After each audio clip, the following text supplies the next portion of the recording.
นะโมตัสสะภะคะวะโตอะระหะโตสัมมาสัมพุทธัสสะนะโมตัสสะภะคะวะโตอะระหะโตสัมมาสัมพุทธัสสะนะโมตัสสะ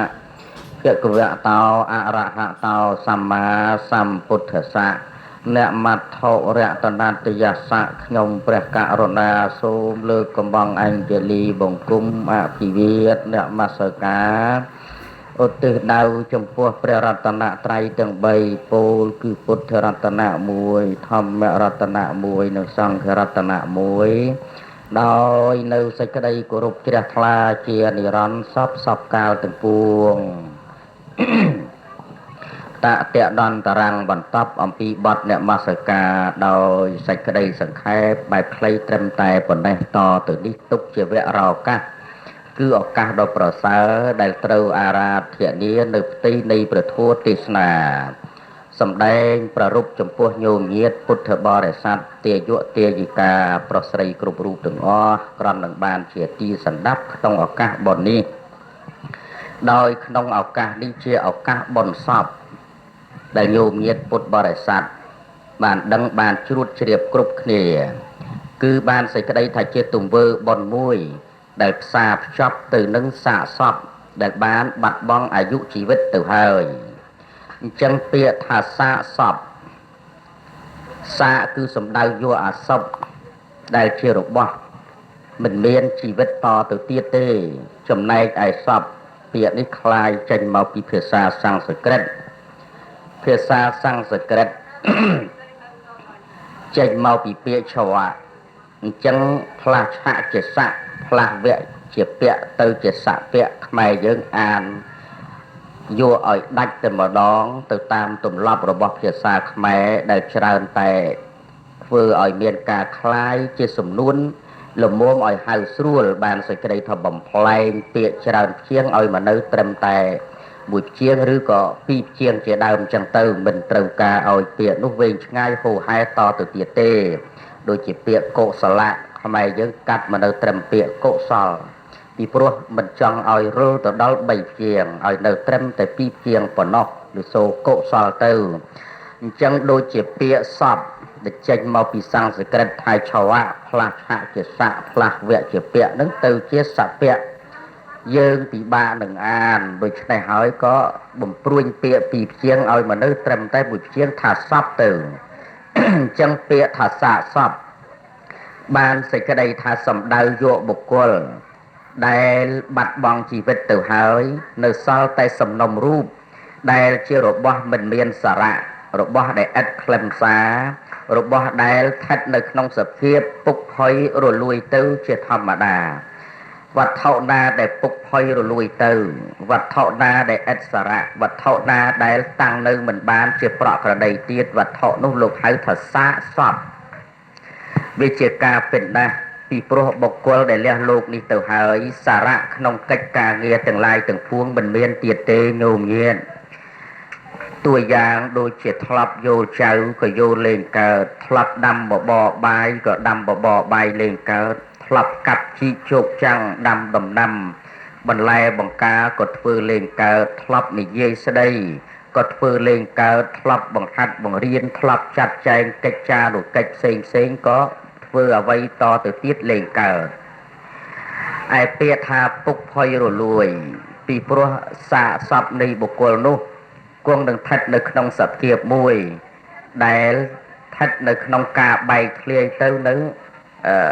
ឧត្តៈប្រែថារដូវដែលប្រជុំទៅដោយធាតុដីទឹកភ្លើងខ្យល់នឹងមិនមាននៅឧស្ម័នធាតុត្រួតត្រងតទៅទៀតទេពីព្រោះថាឧស្ម័នធាតុទាំងឡាយក៏នឹងបំលែងបែកធ្លាយអស់ទៅហើយអញ្ចឹងក៏ចាប់ផ្ដើមរលួយខ្លះចាប់ផ្ដើមពុកខ្លះចាប់ផ្ដើមផុយទៅខ្លះក៏คล้ายទៅជាដីទឹកភ្លើងខ្យល់សោះសូនទទេជាធម្មតាដូច្នេះហើយបានជាលោកហៅបុគ្គលដែលលះលោកនេះទៅហើយថាជាសាកសពអញ្ចឹងតាមទំនៀមទម្លាប់របស់ប្រជាជាតិខ្មែរយើងសាកសពគឺសំដៅយកបុគ្គលដែលលះលោកនេះបាត់បង់ជីវិតទៅហើយត្រូវបានមនុស្សមានកូនមានចរិយាមានស្វាមីឬញាតិមិត្តបងប្អូននឹងគេរៀបចំតម្កល់ សពនឹងទុកធ្វើបុណ្យតេខេណានុបទានបានសេចក្តីថាទុកសពនឹងជាទឹកតាតំណាងដើម្បីប្ររពនៅហេតុរបស់ទង្វើបុណ្យបានសេចក្តីថាហេតុដែលនាំឲ្យអ្នកធ្វើបុណ្យក៏ព្រោះតែហេតុអ្នកមានសាកសពដែលបានលះលោកនេះទៅនឹងឯងព្រោះតែសាកសពនឹងបានលះលោកនេះទៅហើយទើបបណ្ដាលឲ្យចិត្តយើងនឹងធ្វើបុណ្យកុសលឡើងតើយើងធ្វើបុណ្យកុសលបែបសាកសពនេះជាប្រភេទបែបដូចម្ដេចញោមញាតិពុទ្ធបរិស័ទតាមទំនៀមទម្លាប់បុណ្យសពមិនខុសអំពីបុណ្យតេខេណានុបទានទេគឺទានដែលឲ្យហើយតាមឧទ្ទិសកុសលទៅអ្នកស្លាប់គ្រាន់តែបុណ្យសពយើងតម្កល់សពទុកជាសាក្សីជាភ័ស្តុតាងនៃហេតុដែលបណ្ដាលឲ្យយើងប្ររពនៅបុណ្យនឹងឯចំណែកបុណ្យតេខេណានុបទានតាមរបៀបខួបនោះបានសេចក្តីថាប្ររពឧទ្ទិសទៅអ្នកស្លាប់ដូចគ្នាប៉ុន្តែគិតជាវេលាកន្លងផុតទៅហើយមិនមែនស្ថិតនៅក្នុងសភាពដែលកំពុងបាត់បង់អាយុជីវិតហើយគេរៀបចំតម្កល់ទុកធ្វើបុណ្យដូចនេះទេត្រង់ចំណុចនេះយើងឃើញប្លែកត្រង់មានសាកសពហើយនឹងមិនមានសាកសពឯកិច្ចដែលយើងធ្វើនឹងគឺបែបបំពេញកុសលឧទ្ទិសផលជូនទៅអ្នកស្លាប់ដូចគ្នាបានសេចក្តីថាគឺយើងបំពេញបែបមត្តកៈផត់ដែលគេធ្វើសម្រាប់ឧទ្ទិសទៅអ្នកស្លាប់ពីព្រោះពាក្យថាមត្តកៈផត់គឺសំដៅយកភោជនដែលគេថ្វាយចំពោះព្រះសង្ឃហើយឧទ្ទិសកុសលនេះចែកជូនចំពោះអ្នកដែលលះលោកនេះទៅពាក្យនេះមកពីពាក្យមត្តៈហើយនឹងផត់ផត់គឺសំដៅយកខាតនិយៈភោជនីយអាហារដែលបុរាណលោកប្រែថាមានបង្អែមនិងចម្អាបបង្អែមបានដល់នំនែកចេកអំពៅជាដើមចំណែកឯចម្អាបនឹងគឺបានដល់បាយហើយនឹងសម្លពុទ្ធបរិស័ទញោមញាតិប្រុសស្រីគ្រប់រូបអញ្ចឹងពាក្យថាមត្តៈបូកនឹងផាត់ទៅជាមត្តកៈផាត់ដោយចុះកៈបច្ច័យមកឯពាក្យថាមត្តៈនេះបើប្រែជាភាសាខ្មែរយើងប្រែថាស្លាប់ព្រោះមត្តៈណា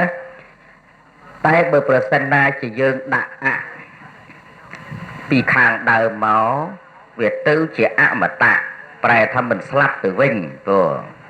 ជាឈ្មោះរបស់ព្រះនិព្វានតែបើយើងដកអក្សរស័ព្ទនេះពីមុខចេញវាទៅជាត្រឹមតែមត្តៈបានសេចក្តីថាស្លាប់អញ្ចឹងមត្តកៈផត់ដែលគេធ្វើសម្រាប់ឧទ្ទិសទៅអ្នកស្លាប់ផត់នេះត្រូវបានស្វាមីឬភរិយាឬកូនប្រុសស្រីដែលមានជីវិតរស់នៅបាននាំនៅភោជនទាំងឡាយទាំងពួងនោះបង្អោនចូលទៅថ្វាយក្នុងសំណាក់នៃព្រះសង្ឃឬលោកអ្នកមានសិលសំគួរទៅតាមកាលហើយក៏បានលើកនៅកុសលដែលបានថ្វាយមត្តកៈទាននេះដែលលោកអាចារ្យច្រើនវេធមត្តកៈផត់តាំងនឹងឯងរួចស្រេចកាលឯណាក៏នាំយកនៅផល្លានិសង្ឃនឹងឧទ្ទិសផ្ចង់ជូនចំពោះបេតញាតិបេតជនដែលបានលះលោកនេះទៅកាន់បរៈលោកខាងមុខហើយ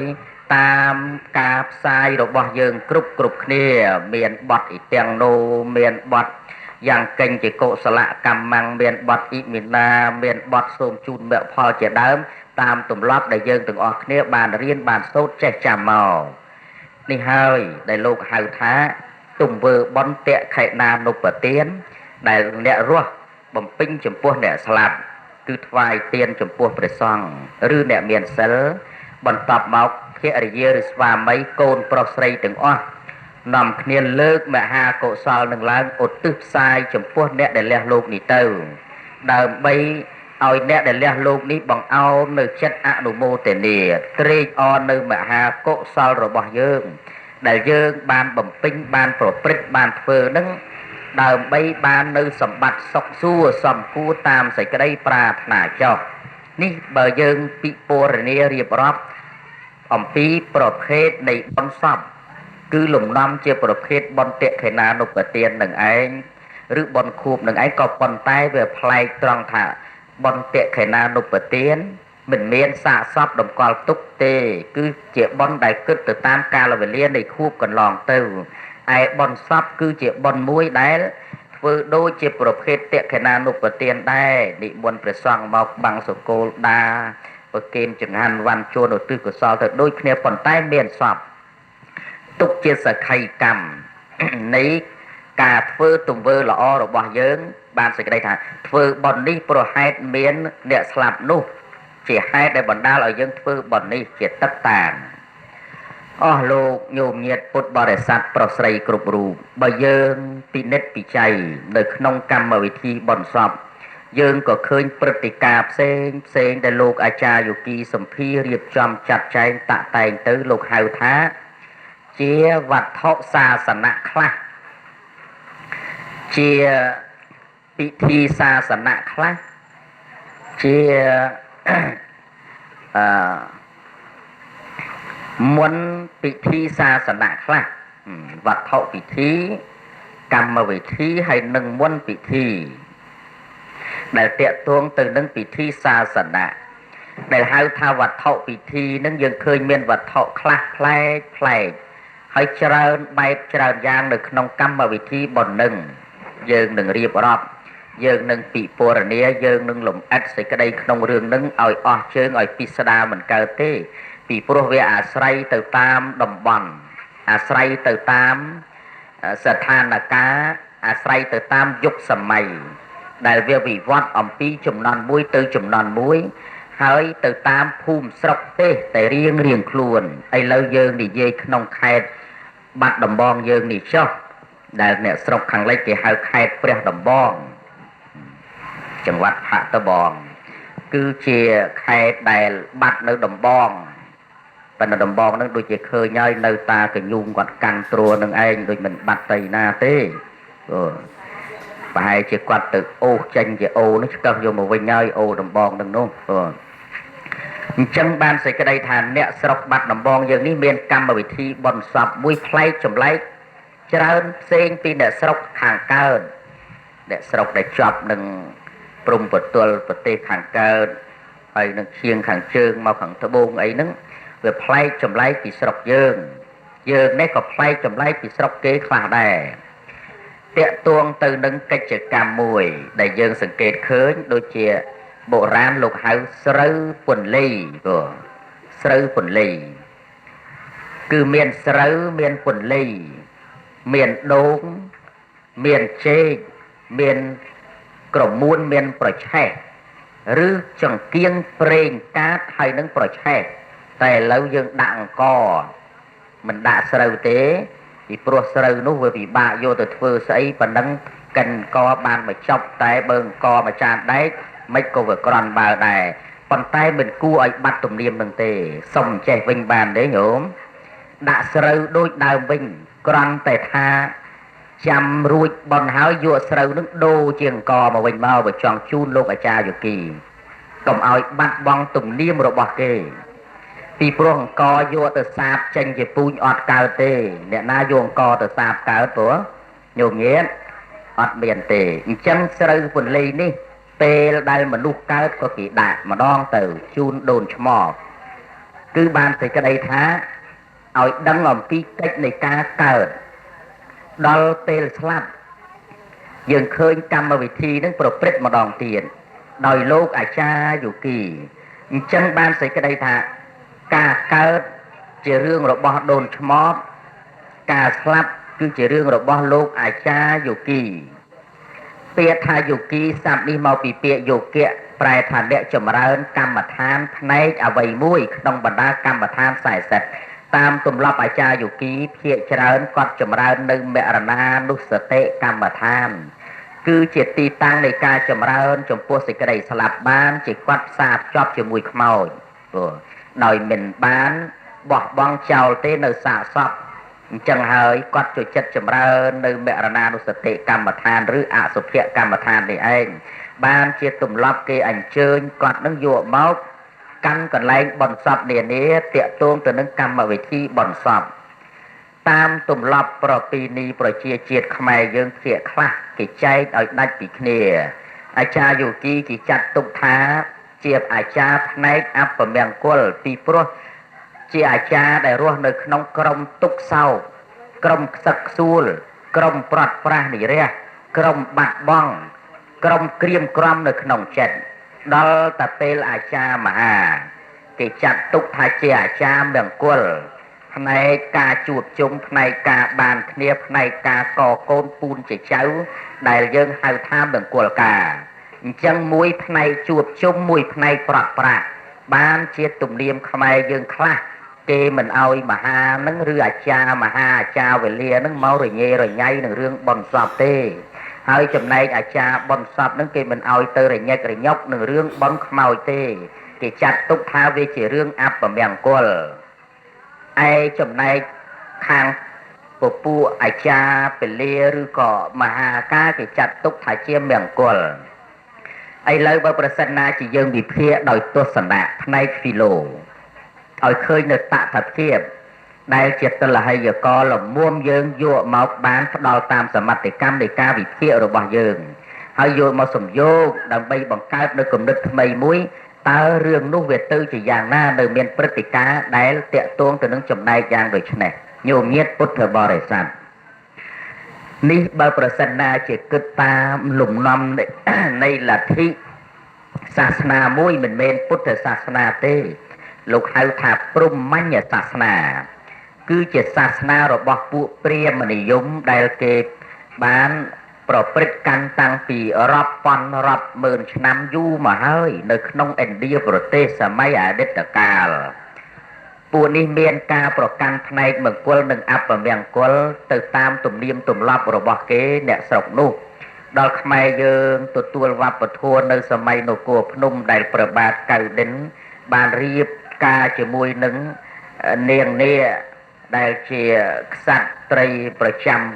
ប្រទេសខ្មែរយើងក៏បាននាំយកវប្បធម៌នឹងឯងមកសាបព្រោះក៏បង្កើតទៅជាការប្រកាន់ជាដើមនឹងទៅនេះបើសិនណាជាយើងសង្កេតមើលការប្រកាន់នឹងចែកទៅតាមលទ្ធិរបស់សាសនានឹងឯងប៉ុន្តែពុទ្ធសាសនាព្រះពុទ្ធបរមគ្រូនៃយើងលោកមិនអោយប្រកាន់ទេលោកមិនអោយប្រកាន់ទេ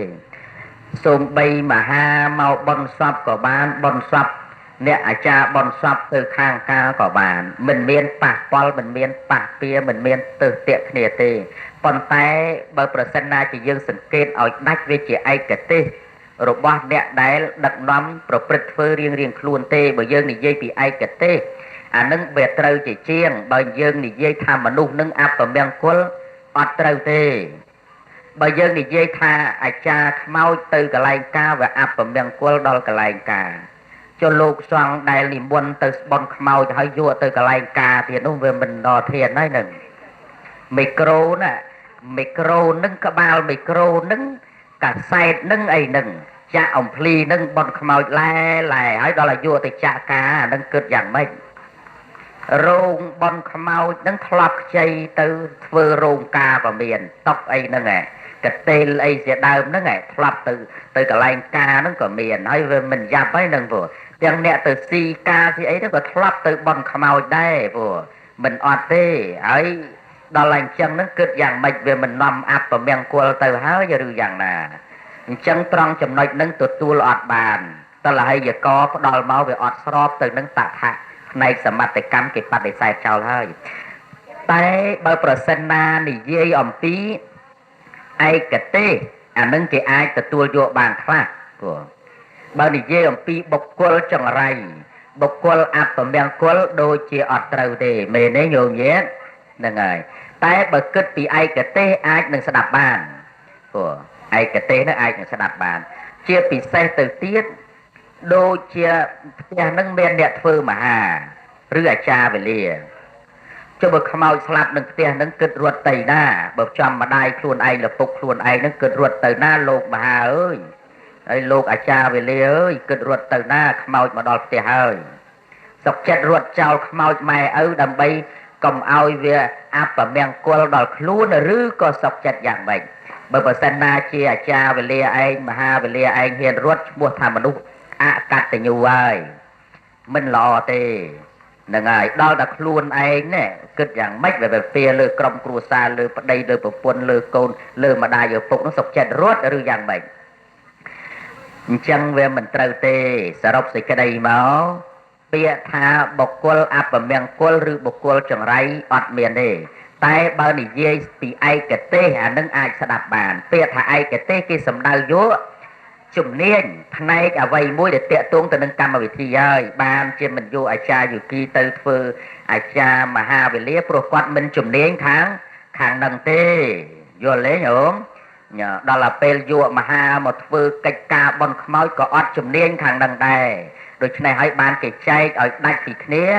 តាក់ទងទៅនឹងឯកទេសទេតែបើតាក់ទងទៅនឹងបុគ្គលថាចង្រៃនោះមិនត្រូវទេដូចរៀបរាប់ខាងដើមបើមានសំណួរសួរមកអញ្ចឹងគិតល្មិចនេះបើប្រសិនណាសួរអ្នកផ្សេងមិនអីទេណាលោសួរចំគ្រួសារខ្លួនថាចុះបើមនុស្សស្លាប់នៅផ្ទះហ្នឹងអាចារ្យមហាឯងគឺរត់ទៅណាអាហ្នឹងហើយដែលតលហិយកហ្នឹងរៀបរាប់មកវិញអត់បានដូច្នេះយើងទុកដាក់ថានេះជារឿងមួយដែលពាក់ព័ន្ធទៅនឹងឯកទេសព្រោះឯកទេសណាគឺជំនាញដូចអាចារ្យយោគីហ្នឹងគាត់ស្ទាត់ហើយរឿងកិច្ចការដែលបន់ខ្មោចបន់អីហ្នឹងក្រែងលោយកមហាមកស្រាប់តែលើកខ្មោចដាក់ក្តារមកគោះខ្មោះគោះអីទៅឆេងទៅឆាងអីអញ្ចឹងវាដូចជាអត់ត្រូវរឿងមែនទេញោមដល់ឲ្យយកអាចារ្យយោគីទៅបន់សពស្រាប់តែណែអើយចងដៃកូនស្រីកូនប្រុសអីលេងឆាអនិច្ចាវតសង្ខារាយហ្នឹងងាប់ហើយដល់ធានហើយបងដូច្នេះហើយបានគេមិនឲ្យយកឯកទេសនឹងទៅលោកឡំគ្នាព្រោះតែបើគិតពីបុគ្គលអត់តាក់ទងនឹងអពមង្គលទេតែបើនិយាយពីឯកទេសនឹងកិច្ចការងារអាហ្នឹងអញ្ចឹងកំណើតស្រូវស្រែក៏ដូចគ្នាដែរមានការធ្វើកសិកម្មនឹងឯងជាការភ្ជួររស់សាបព្រោះនៅពូជបើសាបពូជខ្សាយក៏បានមកស្រូវខ្សាយទៅជារំដួលជាផ្កាខ្ញីអីជាដើមជាសែនពីដោសែនស្អីឯណានឹងទៅបើស្រូវដំណើបក៏បានជាស្រូវដំណើបទៅប្រភេទដំណើបខ្មៅឬក៏ដំណើបសអីជាដើមសាបបែបណាដោយពូជណាក៏ដោះបែបនោះដោយពូជនោះអញ្ចឹងរឿងរ៉ាវនៃជីវិតសត្វលោកក៏ដូចគ្នាដែរញោមញាតិពុទ្ធបរិស័ទបើយើងចង់ដឹងថាស្លាប់ហើយទៅកើតឯណាចង់ដឹងដែរញោមចង់ដឹងថាស្លាប់ហើយទៅកើតឯណាអត់ចង់អូលឺលឿនហ្មងនេះចង់ណាហ្នឹងហើយនេះបើហៅមកអាត្មាត្រូវគិតប្រាក់សិនហើយបាននិយាយស្ដាប់ព្រោះបានទាស់ទាយអញ្ចឹងមិនពិបាកឆ្ងល់វែងឆ្ងាយទេរឿងដែលស្លាប់ហើយទៅកើតឯណាចង់ដឹងខ្លួនឯងនោះញោមវិភាគតាមវិសាលភាពនៃគំនិតបុរសក៏ដោយស្ត្រីក៏ដោយវាស្ថិតនៅលើបញ្ញាមិនមែនស្ថិតនៅលើកំណើតស្ត្រីកំណើតបុរសមិនមែនស្ថិតនៅលើពូជមិនមែនស្ថិតនៅលើអំបូរមិនមែនស្ថិតនៅលើវណ្ណៈទេព្រះពុទ្ធលោកឲ្យមនុស្សស្រីនិងមនុស្សប្រុសនឹងឯងមានសិទ្ធិស្មើគ្នាដែលខុសគ្នាខុសត្រង់ភេទគេមួយស្រីឯងមួយប្រុសតែត្រង់បញ្ញាលោកអត់បានបែងចែកទេពីព្រោះអាចពិចារណាឲ្យមានវិសាលភាពដូចគ្នាបានបុរសក៏សម្រេចមគ្គផលនិព្វានបានស្ត្រីក៏សម្រេចមគ្គផលនិព្វានបានអញ្ចឹងបុគ្គលណាមើលងាយស្ត្រីខុសស្រឡះទៅទេបុគ្គលនោះស្មើនឹងការមើលងាយកំណើតខ្លួនឯងពីព្រោះស្ត្រីនេះហើយអ្នកផ្ដល់កំណើតឲ្យមនុស្សរស់រានមានជីវិតលើផែនដីនឹងរសិបរវើកខ្លួនឯងមិនដឹងកើតចេញពីណាហើយក៏បែរជាប្រមាថស្ត្រីសពកាលអញ្ចឹងបានសេចក្តីថាខ្លួនឯងប្រមាថនៃមេត្តាពិភពលោកហើយអញ្ចឹងទាំងបរិសុទ្ធក៏ដោយទាំងស្ត្រីក៏ដោយចូលសិក្សាស្រាវជ្រាវដោយបញ្ញារៀងខ្លួនឲ្យឃើញជាក់ច្បាស់តេតួងទៅនឹងរឿងរ៉ាវនៃការធ្វើរបស់ខ្លួននោះនឹងឃើញដំណើរថាអញស្លាប់ហើយទៅឯណាហើយញោមញាតិពុទ្ធបរិស័ទបើសិនណាជាយើងធ្វើដំណើរដើរទៅទិសខាងត្បូងយើងមានបំណងឲ្យដល់ទិសខាងលិចអាចដល់កើតទេព្រោះអត់កើតទេពីព្រោះដំណើរយើងទៅទិសខាងត្បូងទៅហើយយើងចង់ឲ្យដល់ខាងលិចខាងកើតខាងជើងទៅមិនកើតទេហើយបើយើងដើរទៅទិសខាងជើងយើងចង់ឲ្យទៅដល់ខាងកើតខាងលិចខាងត្បូងទៅកើតទេក៏អត់ដូចគ្នាអញ្ចឹងបើដើរទៅកើតវាដល់កើតបើដើរទៅលិចវាដល់លិចបើដើរទៅជើងវាដល់ជើងបើដើរទៅត្បូងវាដល់ត្បូងហើយនេះជាសច្ចភាពរឿងរ៉ាវនឹងយ៉ាងណាក្នុងក្រិតក្រមអភិក្រមរបស់ធម្មជាតិក៏ដូចគ្នាដែរបើញោមចង់ដឹងថាតើទង្វើនោះនាំមកនៅរបៀបណាញោមយកកញ្ចក់មួយផ្ទាំងធំមកឆ្លុះមើលឈួរនៅមុខកញ្ចក់ហើយញោមធ្វើព្រឹត្តិការណ៍ផ្លែកដាក់កញ្ចក់ បើញោមសើចដាក់កញ្ចក់ពេបដាក់ញោមឬសើចវិញហ្នឹងបើញោមយំដាក់កញ្ចក់សើចឬក៏កញ្ចក់យំដែរបើខំមាត់ខំកទន្ទ្រាំជើងចង្អុលមាត់កប៊ីកបួចជេទៅរកកញ្ចក់ហ្នឹងវាថ្វាយគុំផ្ទេតមកវិញឬវាធ្វើល្មិចដែរវាធ្វើអញ្ចឹងដាក់វិញដែរបើបែកខ្នងដើរដាក់វាក៏បែកខ្នងដើរដាក់វិញដែរនេះហើយជារឿងពិតនៃជីវិតសាងយ៉ាងណាបានយ៉ាងនោះកុំឆ្ងល់ច្រើនអញ្ចឹងរឿងដែលអាត្មាសួរអំបញ្ញមិញនេះចង់ដឹងតែខ្លួនឯងស្លាប់ហើយទៅណាកុំបាច់ឆ្ងល់ចូលមើលព្រឹត្តិកម្មនៃការប្រព្រឹត្តរបស់ខ្លួនឯងសប្តាហ៍ថ្ងៃនេះតើធ្វើទង្វើអ្វីខ្លះហើយរបៀបណា action and result កម្មហើយនឹងផលជារឿងមួយដែលជាប់គ្នាមិនអាចដកចេញពីគ្នាបានទេសាងយ៉ាងណាផលផ្លែផ្កាក៏យ៉ាងនោះនេះតកតងទៅនឹងផ្នែកហ្វីឡូព្រះពុទ្ធសាសនាលោកបានរៀបរាប់យ៉ាងច្បាស់ណាស់ដើម្បីឲ្យយើងទាំងអស់គ្នាធ្វើនៅវិភាគដើម្បីសំយោគរសច្ចធម៌តាមការប្រព្រឹត្តរបស់សត្វលោកអញ្ចឹងបើធ្វើល្អទៅកើតឯណាកើតនរកមែនទេព្រោះខុសហើយនាមមានអាក្រក់ផងដាក់គុកគ្នាដែរហើយបើប្រសិនណាជាធ្វើអាក្រក់ទៅកើតឯណាឋានសួគ៌ហីខុសហើយអញ្ចឹងបើធ្វើអាក្រក់ក៏ទៅកាន់កំណើតអាក្រក់បើធ្វើល្អក៏ទៅកាន់កំណើតល្អញោមទៅសួរអ្នកជាប់គុកទៅធ្វើស្អីខ្លះប្រហែលជាធ្វើកឋិនហើយគេដាក់គុកនឹងនោះសង្ឃទានហើយគេដាក់គុកនឹងនោះកសាងស្ពានថ្នល់សាលារៀនមន្ទីរពេទ្យវត្តអារាមហើយបានគេដាក់គុកនឹងនោះខុសហើយពេលដែលទៅសួរមើលយើងឃើញការឆ្លើយរបស់អ្នកនោះឲ្យយើងដឹងអំពីអ្វីដែលជាភាពនៃទុកទោសដែលនាំទៅរកកន្លែងនឹងសួរតែអ្នកឯងធ្វើកឋិននេះបានជាប់គុកនេះកឋិនស្អីខ្ញុំសម្លាប់គេទឹកមហើយប្រហែលខែមុននឹងឲ្យបាណាតិបាតសួរមួយទៀតអ្នកឯងដូចនៅក្មេងក្រន់បើអីក្រន់បើអ្នកឯងនឹងទៅដាក់បាតប្រសង់ឬក៏បួសលោកឬក៏ណែកសាងអីបានមកជាប់គុកនឹងតែជាកសាងស្អីវាលួចតែគេអញ្ចឹងវាជាប់គុកយ៉ាងឯងអតិនេទានអញ្ចឹងណាតិចទៅជួបប្រមាណអ្នកនោះសួរអ្នកឯងនៅក្មេងចេះអ្នកឯងធ្លាប់សង្កទានអីឬក៏សាងស្ពានថ្នល់អីអញ្ចឹងអីអត់ទេមកក្រុមខ្ញុំនេះជាប់គុកព្រោះចាប់រំលោភកូនគេឃើញទេសួរយាយមួយរៀងថត់បន្តិចសួរអោបំឯងធ្វើអីដាក់បាតលោករាល់ព្រឹកអីបានជាប់គុកនេះខ្ញុំបោកប្រាស់គេយកអាប្រូក្រាមដែលវាហួសបនហួសទៀនហើយចេះតែដើរខូបស្មាគេទៅពីទៅផ្ទះទៅនឹងហើយដើម្បីយកប្រាក់នឹងមកដល់គេតាមតន់មកគេជន់កកយ៉ាងឯងដាក់គុកទៅឃើញទេវាមានស្អីមុខសាវៀតបោកបញ្ឆោតគេបន្តិចទៅឃើញម្នាក់នោះដូចរៀងមុខឡើងលលោកសឹងតែយកបលាកសាំងចាក់មកហូរទឹកឲ្យវចង់បលាំងស្ពេកត្រូទៅណាបងចូលគុកដែរសួរថាអ្នកឯងធ្វើអីដាំបាយនៅតាមវត្តវាបំរើលោកអីអត់ទេខ្ញុំផឹកថ្ងៃមួយត្រំបានដាក់ក្បាលប្រពន្ធឡើងអាយ៉ាតែឥឡូវមកជាប់គុកហើយសុរាមេរ័យអញ្ចឹងយើងឃើញព្រឹត្តិការណ៍ទាំងអស់នឹងប្រមូលជាទិន្នន័យមកឥឡូវតឡាយកផ្ដល់ឲ្យយើងមកដោយវិធីណាដែលយើងទៅប្រមូលទិន្នន័យមកសាងបុណ្យឬសាងបាបញោមនឹងហើយវាទៅកើតកន្លែងសួរអីហ្នឹងនរកលោកីបាត់ទៅហើយជបើបច្ចុប្បន្ននេះវាធ្លាក់នរកទាំងរស់ទៅហើយសាងពូជនរកបាត់ទៅហើយចុះទៅលោកខាងមុខនឹងគិតយ៉ាងដូចម្ដេចបើមិនសាងអំពើល្អបន្តត្រឡប់មកវិញទេទៅហើយចូលកន្លែងហ្នឹងហើយព្រោះហ្នឹងណាដូច្នេះហើយបានជាថាបើដើរទៅកើតហើយវាដល់កើតហើយតែបើមិនចង់ដល់កើតទេសូមត្រឡប់មកវិញមកដល់លេចហើយព្រោះអញ្ចឹងអ្នកដែលជ្រុលសូមដកខ្លួនថយមកវិញមានគេណែស្លាប់ច្រើនអ្នកហើយ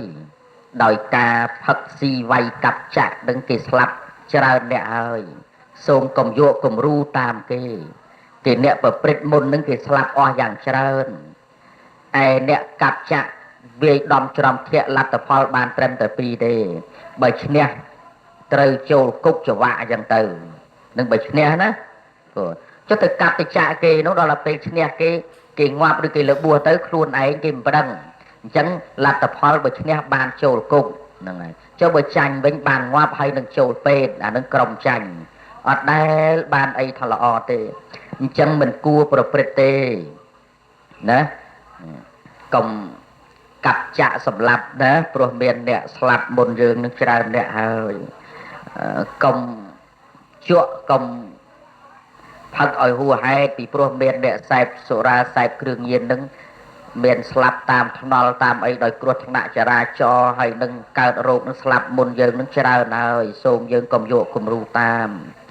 công từ sạp bài nâng srei nâng nhi nâng nòm chlong rộp chlong ấy miền nè khá sạp từ bờ prẹហើយកើតរោគបន្តមកដល់ឥឡូវនេះមិនតាន់ងាប់ទៅទៀតនៅតអន្តើតនឹងខំពជាចង់អើតមើលសង្គមនឹងចង់ទៅថែមទៀតក៏មិនដឹងព្រោះអញ្ចឹងយើងកុំយកតម្រាប់តាមព្រោះមានអ្នកវិន័យមុនយើងហើយរឿងលបែងស៊ីសងអីជាដើមហ្នឹងយើងបន្ថយឈប់ទៅពីព្រោះមានអ្នកអស់ផ្ទះសម្បែងដីធ្លីវិន័យទ្រព្យសម្បត្តិនឹងមុនយើងហើយយើងកុំយកគំរូតាមដើរងើយតែមេឃសោះវាអស់ឲ្យដីឯណាទៅបើកតាចានមើលសោះហ្នឹងណាវាអស់ផ្ទះអស់ដីដែរ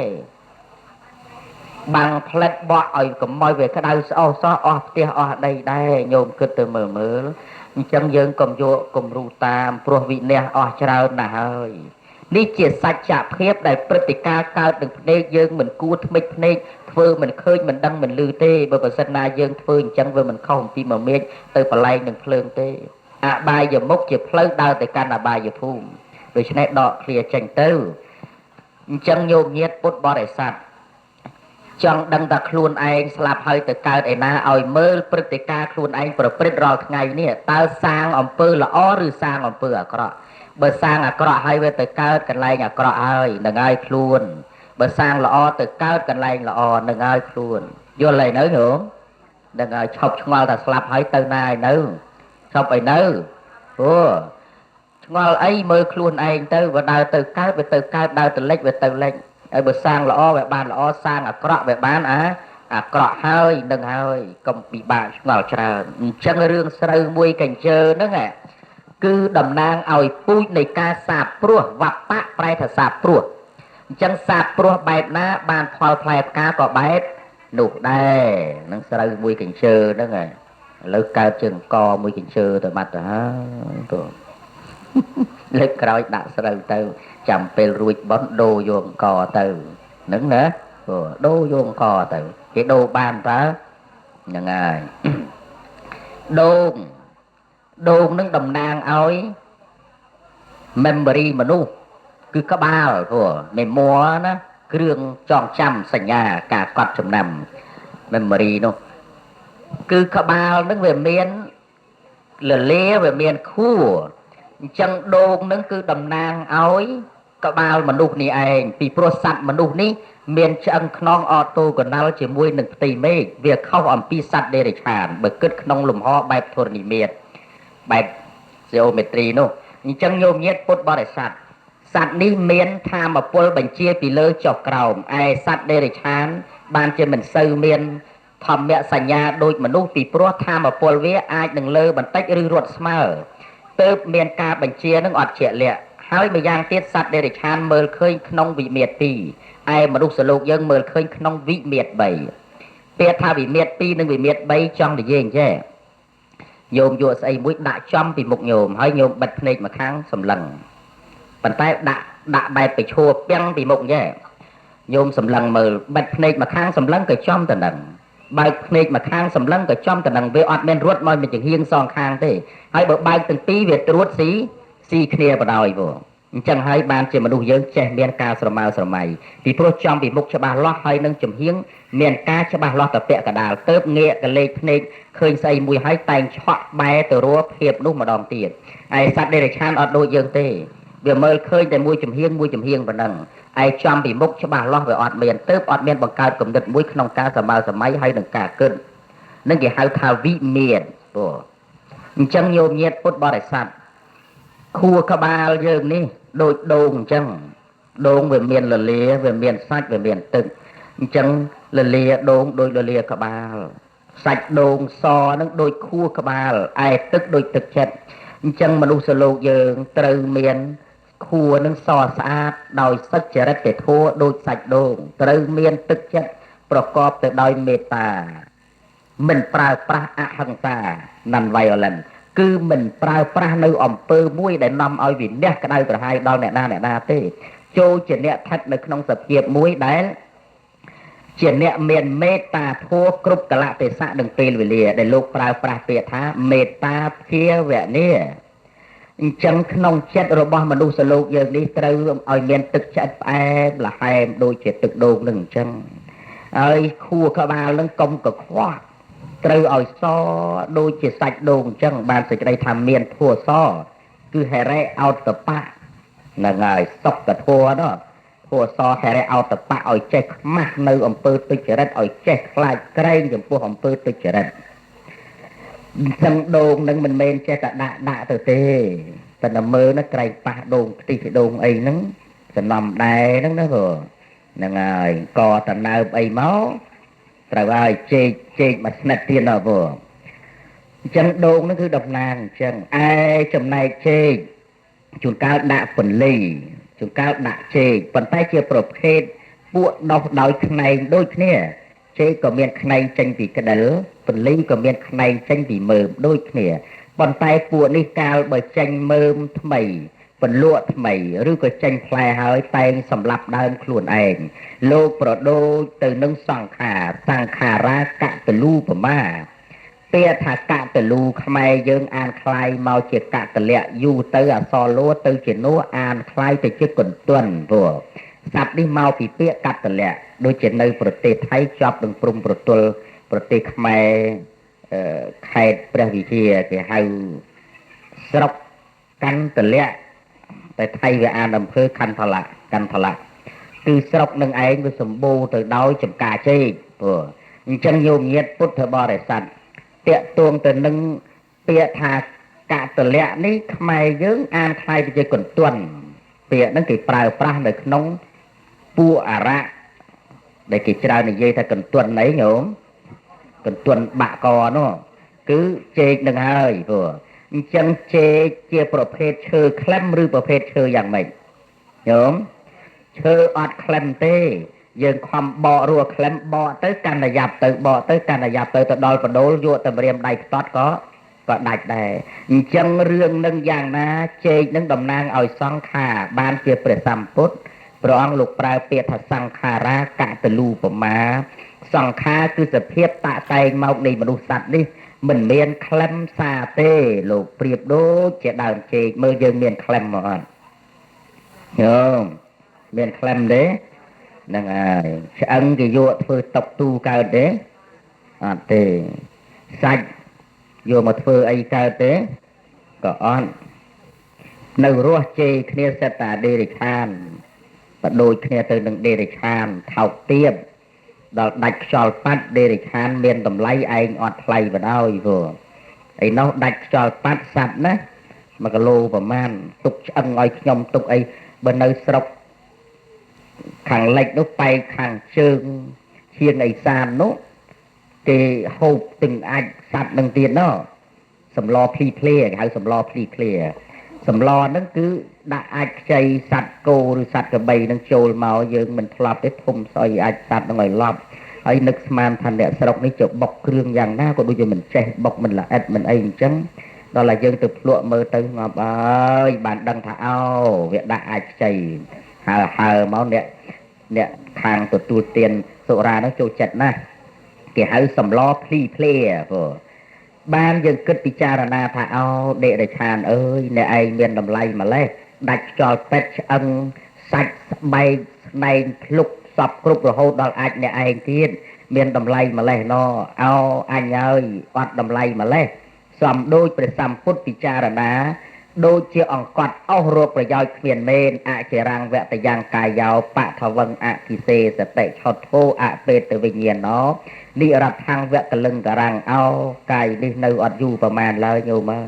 វិញ្ញាណរលត់ទៅកាលណាឬប្រះទៅកាលណាហើយជាកាយដែលគេបោះបង់ចោល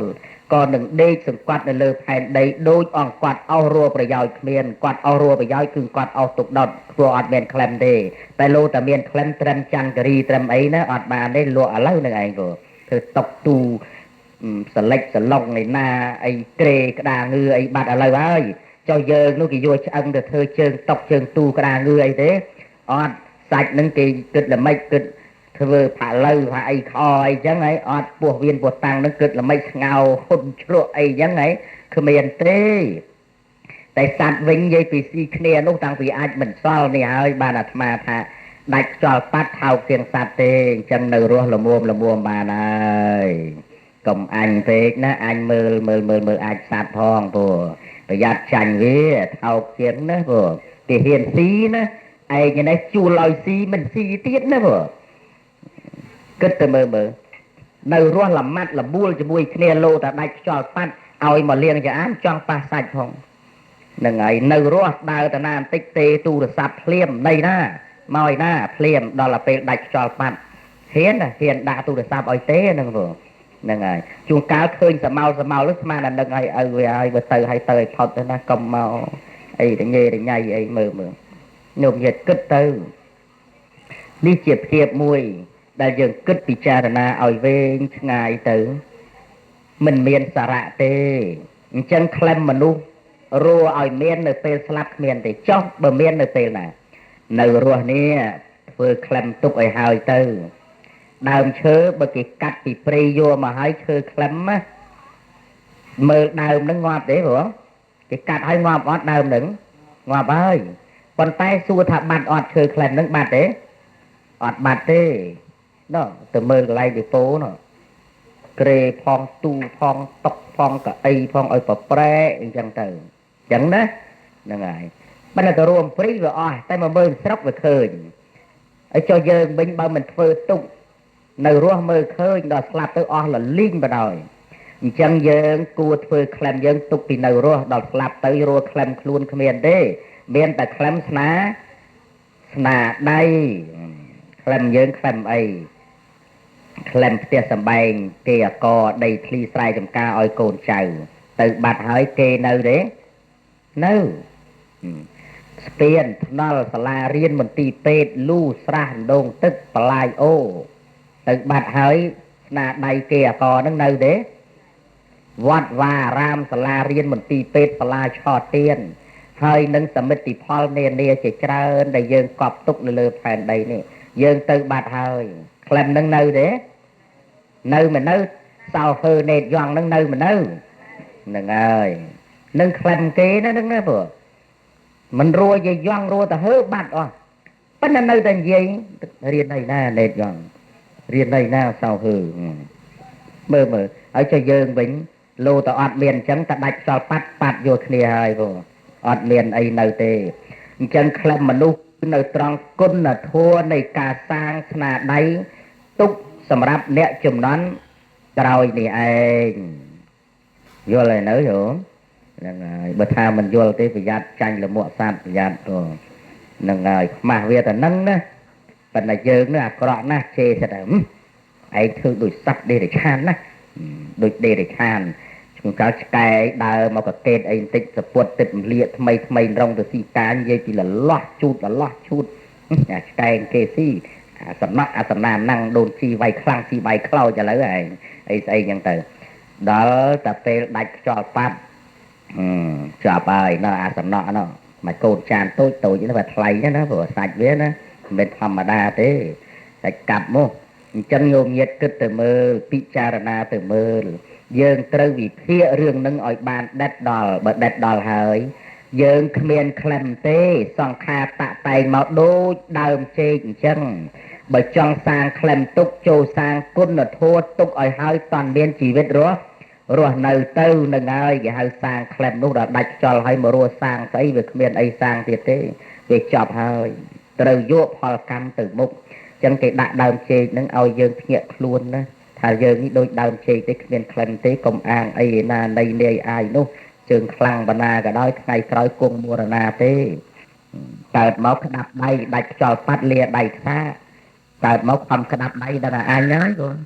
នៅលើផែនដីនេះគ្មានអ្នកណាជាងអញទេណាគាត់ នឹងហើយតែមានអញហើយត្រូវតែអត់ឯងមែនទេបងនៅក្នុងព្រៃមនុស្សគេប្រើពាក្យទៅទីទេឈ្នះចាញ់អញឯងបងនឹងណាឈ្នះចាញ់អញឯងត្រង់ចំណុចនឹងឯងដែលជារឿងមួយដែលធ្វើឲ្យយើងឃើញនៅដំណើរនៃការប្រព្រឹត្តរបស់សង្គមមនុស្សនឹងវាផ្លែកទៅតាមទំនោរអារម្មណ៍នេះការវង្វេងវង្វាន់នឹងឯងដល់ដាច់ខ្យល់ផាត់លាដៃខ្សាអានេះបញ្ជាក់ថាច្រឡំធំហើយខ្ញុំស្មានតែអ្វីជារបស់ខ្ញុំចុងក្រោយសញ្ញោសោះសូនទៅទេមើលខ្ញុំទៅឲ្យគ្មានបានអីទេអញ្ចឹងណាបានសទ្ធិមួយហ្នឹងគាត់បៀបដាច់ខ្យល់ស្លាប់គាត់ផ្ដាំគេថាបើខ្ញុំស្លាប់ទៅហើយស្លាប់ខ្ញុំអ្នកឯងចោះប្រហោងក្តារមកឈូសសងខាងហើយយកដៃខ្ញុំទាញចេញក្រៅដើរហែទៅហើយឲ្យសរសេរពាក្យស្លោកផ្សេងសពគ្រប់ជាពិសេសអ្នកអុកញ៉ាអ្នកមាននឹងឲ្យហែពីក្រោយខ្មោចនឹងមើលអក្សរនឹងឲ្យច្បាស់មានអីដើរបដើមុខស្ងួតបដើនឹងឯងដោយសពនឹងបញ្ជាក់ថាអញទៅដោយដៃទៅទេចុះពួកឯងបែបយកទៅឬក៏យ៉ាងម៉េចដើរហែមើលតែនឹងញួយរួចមើលដៃដែលចេញមកក្តារមកឈូសនឹងលាផ្លើកតែទេនឹងឯងទៅចឹងនៅរស់ល្មមបានហើយមើលគេមើលឯងខ្លះផងព្រោះហ្នឹងហើយនឹងចេកឬស្រូវពន្លៃក្រមួនប្រឆេះសម័យដើមប្រើក្រមួនប្រើប្រឆេះសម្រាប់ដុតតែបច្ចុប្បន្នមានចង្គៀងប្រេងកាតទៅអត់ព្រឹមមកបងអញ្ចឹងភ្លើងដែលដុតព្រឹមនឹងណាខ្លះសួរថាចង្គៀងនឹងដុតធ្វើអីកុំឲ្យខ្មោចងឹតខ្មោចនៅមានភ្នែកភ្លឺដែរអញ្ចឹងមិនតាន់ស្លាប់ទេទំនងនោះប្រហែលជាអាចមើលឃើញយើងហើយបើកគ្របក្តារបើកទាំងកន្សែងគ្របមុខខំហៅយ៉ាងណាភ្នែកសសំព្រុះនៅនឹងឯងដូចអត់ឃើញអញ្ចឹងចង្គៀងនឹងមិនមែនឲ្យខ្មោចភ្លឺកុំឲ្យងឹតនោះទេជាសក្ខីកម្មមួយបញ្ជាក់ចង្គៀងគឺតំណាងឲ្យរូបខណ្ឌនេះឯងឬខណ្ឌទាំង5ឯភ្លើងដែលឆេះព្រឹមតំណាងឲ្យបនឯប្រឆេះទុកដូចជារូបកាយអញ្ចឹងចង្គៀងអស់ប្រេងរលត់ទេហ៎រលត់អស់ប្រឆេះរលត់ដែរចុះបើប្រឆេះនឹងប្រេងអស់ព្រមគ្នាក៏រលត់ចុះបើខ្យល់បក់មកប៉ះជាដើមរលត់ទេរលត់អញ្ចឹងជីវិតនេះដូចគ្នាអស់បនស្លាប់ទេស្លាប់ចុះអស់អាយុស្លាប់ទេស្លាប់ចុះបននឹងអាយុវាអស់ព្រមគ្នាស្លាប់បានទេស្លាប់បានជួនកាលទៅស្លាប់មិនជួកាលទាំងក្មេងដោយកម្មចូលមកផ្ដាច់ឲ្យដាច់ក្បាលដាច់ខ្លួនដាច់ដៃដាច់ជើងដូចជាផ្ទុះស្អីថ្ងៃមុនកំជ្រួចនោះធ្លាយមកវៀនពតាំងអស់មកកញ្ឆោតដូចសត្វកកេស៊ីលងនោះអាចស្លាប់បានទេស្លាប់បានអញ្ចឹងបានសេចក្តីថាជីវិតនេះវាទៀងទាត់ទេអត់ទៀងទាត់ទេអាចស្លាប់ដោយកម្មក៏មានអាចស្លាប់ដោយអស់បុណ្យក៏មានអាចស្លាប់ដោយអស់អាយុក៏មានអាចស្លាប់ដោយអស់បុណ្យអស់អាយុក៏មានដូច្នេះហើយបានជាលោកដាក់ចង្គៀងនឹងឲ្យយើងពិចារណាជាប្រស្នាមួយដើម្បីកើតជាកតិសង្វេគហើយពិចារណាដើម្បីឲ្យកើតនិព្វាទាគឺការលួយឡាយចង់រលាស់ខ្លួនចេញចាកភពដើម្បីឆ្ពោះទៅកាន់ទីរំលត់ទុក្ខពោលគឺព្រះនិព្វានពីព្រោះវដ្តសង្សារនេះគឺជាផ្ទាំងទស្សនីយភាពមួយដែលពេញភ្នែកឬបន្លំភ្នែកឲ្យមានជាសច្ចភាពឥតអង្គឺមានឡើយត្រឹមតែជាការសន្មត់ប៉ុណ្ណោះ